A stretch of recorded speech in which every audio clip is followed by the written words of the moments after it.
আসসালামু আলাইকুম। খুবই সিম্পল একটা রেসিপিতে আপনাদের স্বাগত জানাচ্ছি। আজকে হচ্ছে লেমন বাটার সস তৈরি করব। আশা করছি আপনাদের ভালো লাগবে। তো সেজন্য একটা বাটার নিয়েছি ২০০ গ্রামের বাটার এখানে। যেকোনো ব্র্যান্ডের বাটার নিলে হবে। তো বাটারটা আমি একটু সময় আ বের করে রেখেছিলাম যেন একটু নরম হয়।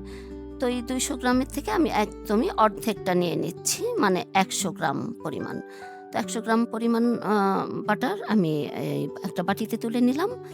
এখন দিয়ে দিচ্ছি ২ চা চামচ চিনি আর হচ্ছে ২ চা চামচ লেবুর রস।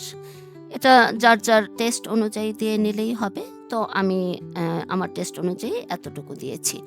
তো এখন খুব ভালো করে মিশিয়ে নিতে হবে বাটারের সঙ্গে এই চিনি আর লেবুর রস। তো ওই যে চিনিতে একটু ময়লা ছিল, ময়লাটা আমি তুলে ফেলে দিচ্ছি। এটা আমি সবসময় লাল চিনি ইউজ করি। তো লাল চিনিতে কিন্তু একটু ময়লা থাকে। তো এটা আমি ফেলে দিলাম। এখন খুব ভালো করে বাটারের সঙ্গে মিশিয়ে নিব। বেটার হয় চিনি আ একটু পাউডার করে নিলে। ওই যে এখনো কিন্তু চিনির দানাগুলো রয়ে গেছে। একটু বেশি সময় নিয়ে এটা আ চামচ দিয়ে মেশাতে হবে। কারণ একটু সময় লাগবে।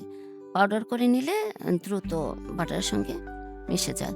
তো এখন দিয়ে দিচ্ছি সামান্য পরিমাণ ১ চিমটি পরিমাণ লবণ অথবা স্বাদ অনুযায়ী লবণ। তো এখনো আবার ভালো করে চামচ দিয়ে এরকম করে মিশিয়ে নিব। তো এরকম নাড়তে সুন্দর একটা স্মুথ একটা আ উম ক্রিমি আকারে হবে, সস তৈরি হবে। তো আমি হচ্ছে একটা ছোট কাচের আ জার নিব এটা ঢালার জন্য। কাচের বয়ামে ঢাললে ভালো হয়। তো এই যে এটা হচ্ছে নসিলার একটা গ্লাস। এটা ঢাকনা আছে। তো আমি এখানে ঢেলে নিব এই সসটা। পরে ঢাকনাটা লাগিয়ে ফ্রিজে রাখা যাবে। তো এখন সসটা এই যে সুন্দর স্মুথ হয়েছে। এখন ঢেলে নিচ্ছি। উপরের থেকে ঢালার পর এই নিচে কিন্তু এটা রয়ে যায় একটু চিনির দানা। ওই যে ওইটা আমি কিন্তু অফ ক্যামেরায় আবার একটু চামচ দিয়ে গলিয়ে এটার সঙ্গে মিশিয়ে নিয়েছি।